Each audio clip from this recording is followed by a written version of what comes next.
The Lord be with you. And with your spirit. A reading from the Holy Gospel according to Luke. Glory to you, O Lord. Chapter 15, verses 1 through 3, and verses 11 through 32. Tax collectors and sinners were all drawing near to listen to Jesus, but the Pharisees and scribes began to complain, saying, "This man welcomes sinners and eats with them." So to them Jesus addressed this parable. A man had 2 sons, and the younger son said to his father, "Father, give me the share of your estate that should come to me." So the father divided the property between them. After a few days, the younger son collected all his belongings and set off to a distant country, where he squandered his inheritance on a life of dissipation. When he had freely spent everything, a severe famine struck that country, and he found himself in dire need. So he hired himself out to one of the local citizens, who sent him to his farm to tend the swine. And he longed to eat his fill of the pods on which the swine fed, but nobody gave him any. Coming to his senses, he thought, "How many of my father's hired workers have more than enough food to eat, but here am I, dying from hunger. I shall get up and go to my father, and I shall say to him, 'Father, I've sinned against heaven and against you. I no longer deserve to be called your son. Treat me as you would treat one of your hired workers.' So he got up and went back to his father. While he was still a long way off, his father caught sight of him and was filled with compassion. He ran to his son, embraced him, and kissed him. His son said to him, 'Father, I have sinned against heaven and against you. I no longer deserve to be called your son.' But his father ordered his servants, 'Quickly, bring the finest robe and put it on him. Put a ring on his finger and sandals on his feet. Take the fattened calf and slaughter it. Then let us celebrate with a feast, because this son of mine was dead and has come to life again. He was lost and has been found.' Then the celebration began. Now the older son had been out in the field, and on his way back, as he neared the house, he heard the sound of music and dancing. He called one of the servants and asked what this might mean. The servant said to him, 'Your brother has returned, and your father has slaughtered the fattened calf because he has him back safe and sound.' He became angry, and when he refused to enter the house, his father came out and pleaded with him. He said to his father in reply, 'Look, all these years I served you, and not once did I disobey your orders. Yet you never gave me even a young goat to feast on with my friends. But when your son returns, who swallowed up your property with prostitutes, for him you slaughtered the fattened calf.' He said to him, 'My son, you are here with me always. Everything I have is yours. But now we must celebrate and rejoice, because your brother was dead and has come to life again. He was lost and has been found.'" The Gospel of the Lord. Praise to you, Lord Jesus Christ. I invite you to have a seat. So there's this movie. This movie is called Citizen Kane, and it's one of those movies that I think a lot of people have heard of. Not as many people have seen it, have heard of it. So kind of like but it's famous, and it's basically one of those movies that people talk about as one of the greatest movies of all time, or an important movie. The story is basically this: there's this man. His name is Charles Foster Kane, and it opens up on his deathbed. There he is, and he's in the process of dying. And as he dies, he says one word, his last word. And his last word is the word rosebud. And so then the rest of the story is basically people know the details of Charles Foster Kane's life, but they don't know the him. And so there's this newspaper reporter that gets assigned, hey, figure out what does that word mean? And so the whole movie basically is him interviewing people that Charles Foster Kane knew, or people that reading papers of people who knew him, to try to piece together what is the meaning of this seemingly meaningless word. And so the reporter investigates or interviews one of his ex-wives. He reads the documents of his basically his guardian, his name is Walter Thatcher. He finds all these he pieces together the story of Kane's life. And none of it makes sense. No one knows what rosebud is. And so at the end of the movie, spoiler, at the end of the movie, here is the reporter. And he basically says, I'm giving up. He says, I don't think that one word can explain a man's life. And he walks away from this warehouse where Kane had collected all these things, like statues and all these like antiques and artifacts. And this crane shot pans through this massive, massive warehouse filled with all these things and comes to rest on this little sled with the one word written on it, Rosebud. And then someone takes up the sled and they put it in this incinerator, in this furnace, and it goes up in smoke, in ash. That was the sled that Kane had when he was a kid. As a child, he lived in his mother and father's home, but at one point they came into a lot of money, and so his mom had basically entrusted him to this guy, Walter Thatcher. And what Kane was doing as he was being entrusted to this foreigner, this stranger, he's on his sled, and he hits the man with the sled and runs off. But basically, from that moment on, he begins this life of pursuing fame and power and control. So we know what Rosebud is. In fact, Roger Ebert, who from Siskel and Ebert, if you go back in the day, the movie reviewer, Roger Ebert says that. He even says, okay, yeah, that's great. We know what Rosebud is, but we don't know what it means. It's not the same thing as knowing what it means. There's been a lot of debate about what this last word means, because we realize last words mean something. The whole movie is based off of this one last word that Citizen Kane says. And we realize, of course, we missed the entire point. We missed the entire point of the film. We missed the entire point of the story. We missed the entire point of our lives if we miss the meaning of this word. And so we've been doing this series for the last 3 weeks. This is the fourth week, called Last Words, where we realize that, yes, words disclose. Words have the power to reveal what's in our hearts. In fact, in the extreme moments of a person's life, their deathbed words, their last words, have the ability to really reveal what's in their heart, what's most important to them. So we've been looking at the 7 last words of Jesus. The first last word is Jesus on the cross, and he says, Father, forgive them, for they do not know what they're doing. The second last word, he turns to one of the criminals who asked for mercy, essentially, and he says, truly I say to you today, you'll be with me in paradise. Last week, we talked about how Jesus turned to his mother and to the beloved disciple, and he says, woman, behold your son. And then he says to the disciple, behold your mother. And today, we have this fourth last word. In fact, it's the central last word. Actually, I think it's central not just in number. I think it's actually central in importance. I think that while all the 7 last words of Jesus are massively important, I think this last word, this central last word, is the central word that, if we understand it, it is the heart of everything Jesus is doing. It's the heart of everything. It sums up everything about Christ's life. In fact, I think this is so special that in both Matthew and Mark's gospel, when they both write about Jesus' crucifixion, this last word is the only word that they have Jesus speaking from the cross. And I don't think that's a problem. Like, wait a second, the different gospel writers recording different things, is that contradictory? No, it's not.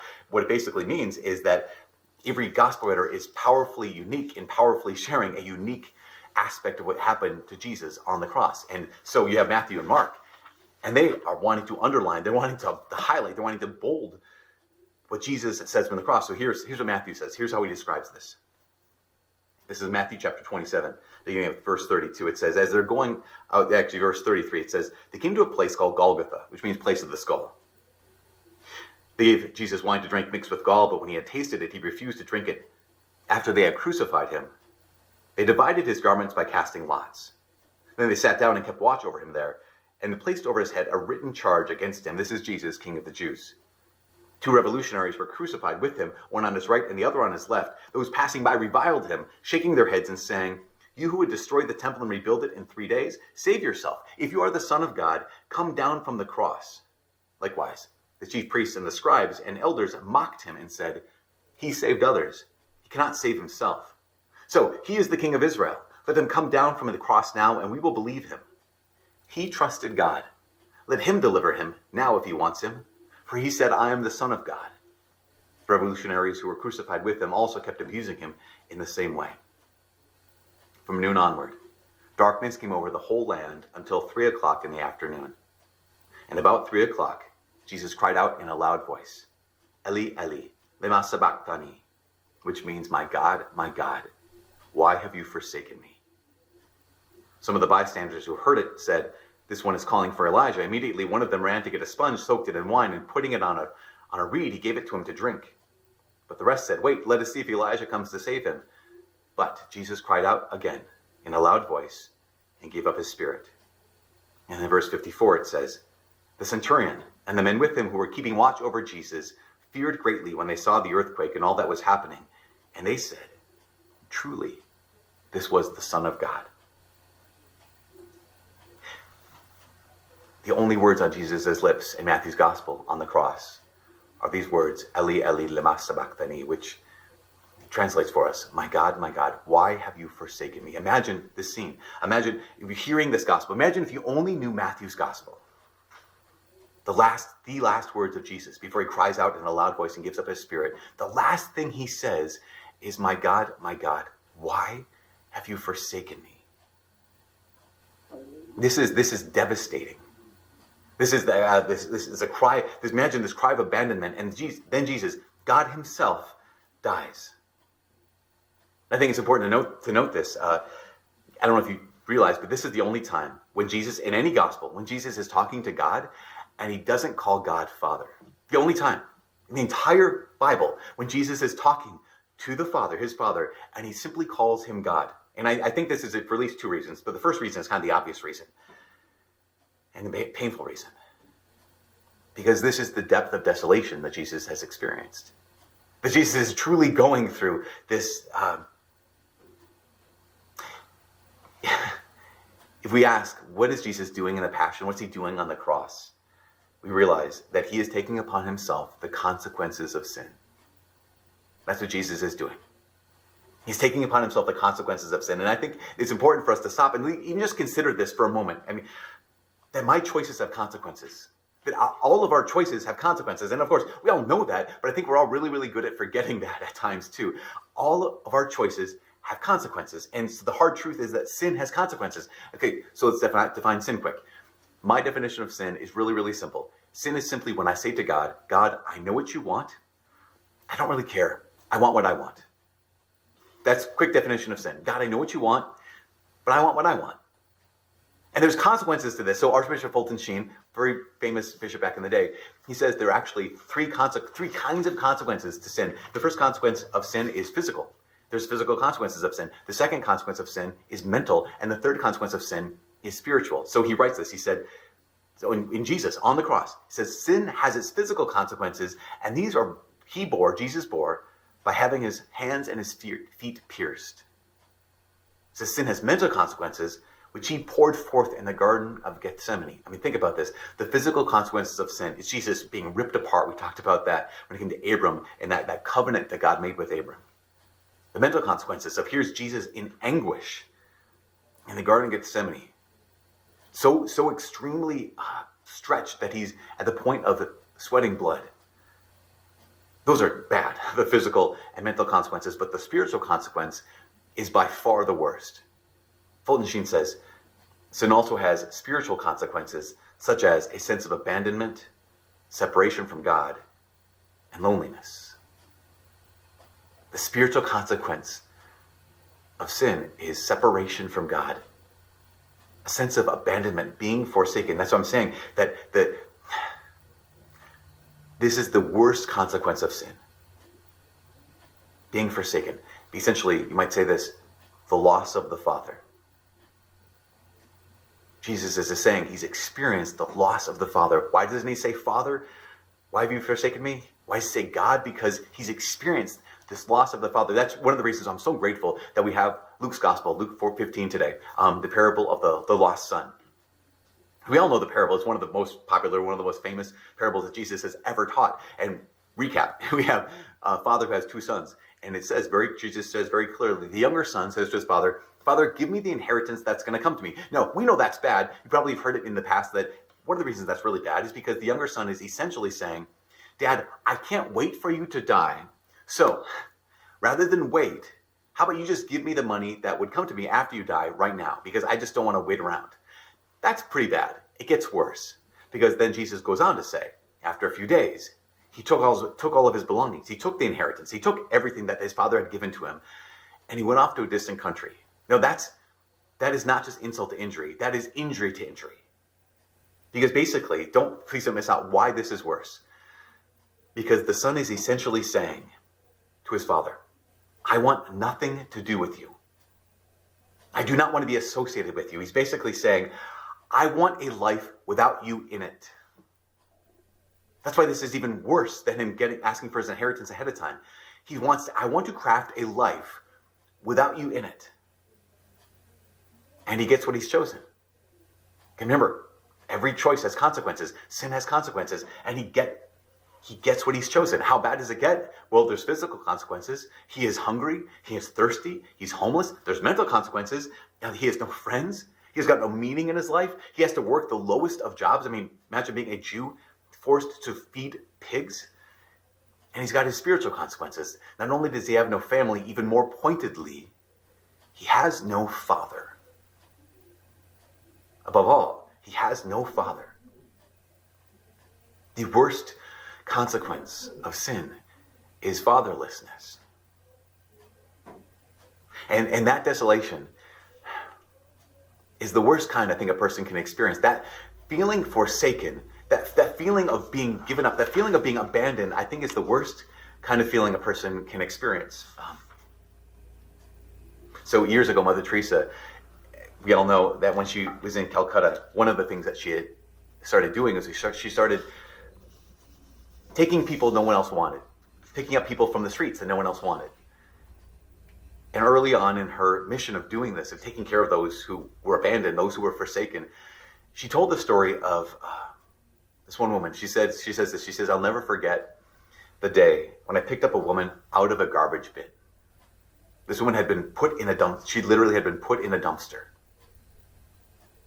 She was burning with fever and actually near dying at the moment. And as I took her out of the dumpster and carried her to the home for the dying, she kept saying, "My son did this to me. My son did this to me." She didn't think of her sickness or her pain or her burning fever. No, she just kept saying, "My son did this to me." I took her home to the home for the dying, and it took many hours to help ease her pain. And we cared for her, but imagine this. Here's this woman who is actively dying, who's in maybe greater suffering than she's been in her entire life. But what was the greatest pain? The greatest pain was the person who's supposed to have loved me has forsaken me. The person who was supposed to have cared for me has abandoned me. She just kept saying, "My son did this to me." These are her last, but her last words weren't that. Mother Teresa goes on to say, before she died, she was able to say, "I forgive my son." She said, "I thank God that before she died, she found peace to say that." But before that, her heart was absolutely broken by being forsaken. Which, of course, brings us back to Jesus' last words. That experience of forsaken brings us back to Jesus' last words. What did he say? My God, why have you forsaken me?" And I think it's also important to note that Jesus' why is not a question waiting for an answer, but it's an expression of the agony of the experience of abandonment. You know, the younger son in the parable, out of rebellion, he put himself in a place where he could not experience the Father's love. But Jesus on the cross, out of love, put himself in a place where he could not experience the Father's love. The younger son did this for himself.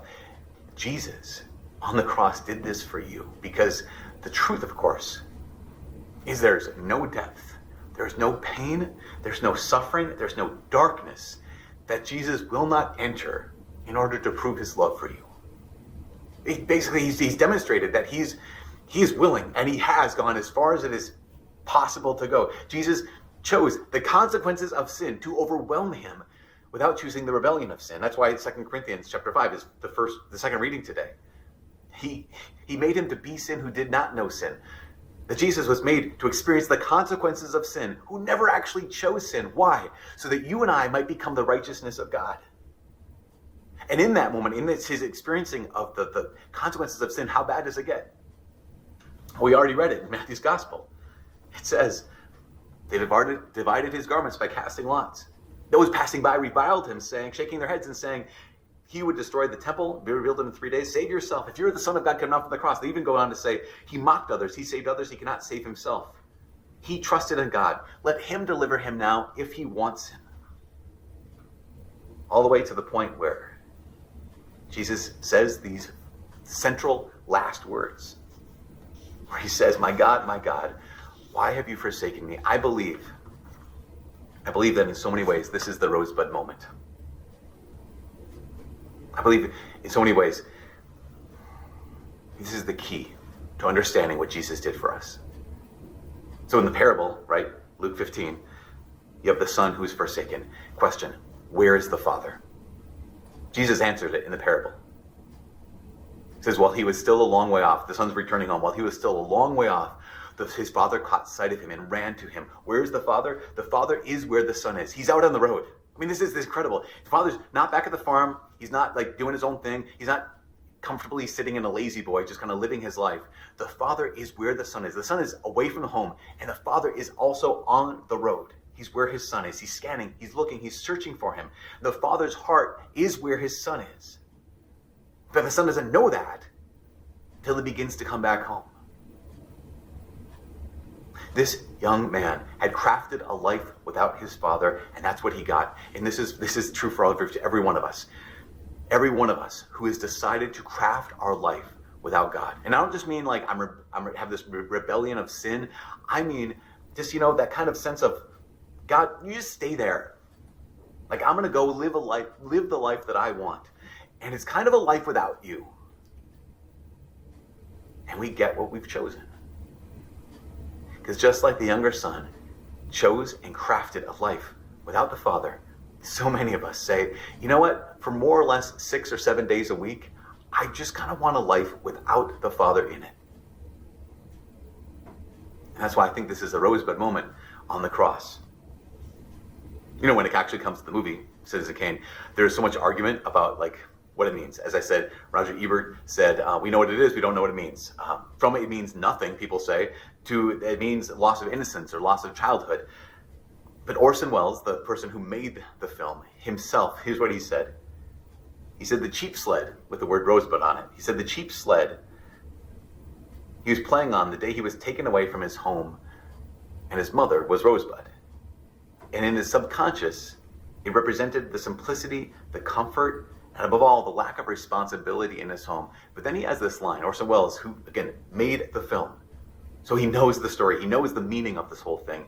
He says this, it also stood for his mother's love, which Kane never lost. On his lips was the word Rosebud. And what Rosebud meant was his mother's love, which he never lost. And that's why I believe that these last words of Jesus, these central last words of Jesus, are absolutely critical.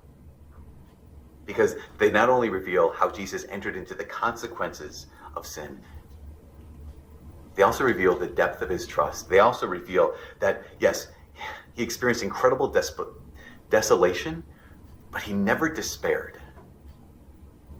Then he never lost the Father's love.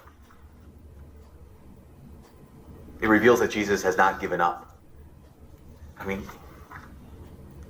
he begins by saying, my God, why have you forsaken me? If you would have been there and you were Jewish, you would have known that Jesus didn't just say, my God, didn't just not say Father because it was a moment of desolation. He also says God instead of Father because he's quoting Psalm 22. And this is absolutely critical. If we miss this, we miss the rosebud moment. If we miss this, we miss the meaning of the central last words of Jesus. Because in Psalm 22, yes, it begins with the words, my God, why have you forsaken me? But then it continues. It goes on to say, I feel forsaken. Psalm 22 goes on to say, they have pierced my hands and my feet. Psalm 22 goes on to say, I can count all my bones. Psalm 22 says, they stare at me and they gloat over me. Psalm 22 says, they divide my garments among them, and for my raiment they cast lots. We realize that Jesus is making the absolute connection. Jesus, who had memorized Psalm 22, his entire life, he knew these words. He also knew that these words were about him. And all he has to say is, my God, why have you forsaken me? And he basically sums up the entirety of the psalm. Yes, they've cast lots for my garment. They've pierced my hands and my feet. They revile me. What did Matthew describe? They revile. If God loves you, he'll save you. Jesus is summing up the fact that Psalm 22 is completely about him. But here's the incredible thing. Psalm 22 doesn't end with, they stare at me and gloat over me. They divide my garments among them, and for my vesture they cast lots. It goes on to say, for he, God, has not despised or abhorred the affliction of the afflicted. God has not hid his face from him, but he has heard. He has heard him when he cried to him. So the depth of Jesus saying, my God, why have you forsaken me, is not simply because he entered into the depths of desolation, which he did. It's also because he knew that that wasn't the end. He knew that God, in the midst of his desolation, in the midst of his desperation, God completely was close to him, even if he felt like he was forsaken. The most incredible thing is the end of Psalm 22. Because the end of Psalm 22 says these words. It says, because of this, all the ends of the earth shall remember and turn to the Lord, and all the families of the nations shall worship before him, for dominion belongs to the Lord. Here, the beginning of Psalm 22 is, my God, why have you forsaken me? They've done all these horrible things to me, but I know you still hear me, and in hearing me, in my doing this thing, you'll answer in such a way that all the nations of the world, people who do not know you, the Lord God, will come and worship you. How does the story of the Passion end in Matthew's Gospel? You have the centurion and the Roman guards with him. And what did they do? They don't say, this is a man who gave up. This is a man who is completely broken and forsaken. No, they say, after Jesus has died, they say, truly, this one is the Son of God. See, Matthew's highlighting the fact that this central last word of Jesus is the most important last word of Jesus of all of them. Not only because Jesus entered into the depths, but because the Father heard his prayer and answered it. And the same is true for us. Because all of us, this is the last thing, so many of us, maybe even again, I said all of us have crafted a life, at times in our lives, we've crafted a life without God. I want a life separate from the Father, and we experience that then. We experience being forsaken. We experience the feeling, not being forsaken, we experience the feeling of being forsaken, or the feeling of being abandoned. We experience the feeling of losing the Father. But Jesus, out of love for us, what does he do? He enters into that pain. He reveals that it's not the end. He reveals that there's more to come after this. In fact, this is, as I said, the last thing. The Catechism talks about this even. About this central cry of Jesus. The central last word of Jesus. And it says this. All the troubles for all time of humanity enslaved by sin and death, all the petitions and intercessions of salvation history are summed up in this cry of the incarnate word. Every trouble that humanity's ever experienced, every suffering, every sorrow, every grief, every experience of being forsaken is summed up in this central last word of Jesus. And here, the Father accepts them and beyond all hope, answers them by raising his Son. And that's why you and I are here. Because we're part of the nations. Like your even being here is the fulfillment of Jesus' prayer from the cross. When he began to pray, my God, why have you forsaken me? It ends with, and all the nations will come and worship him. And here you are. And here we are. Because we know that even when we've crafted a life without the Father, when we experience what it is to lose the Father, we experience the consequences of our own sins. Jesus has experienced the consequence of sin, so we might know the righteousness of God. And in going to the depths, he's rescued us from the depths. And he's brought you and me back to the Father.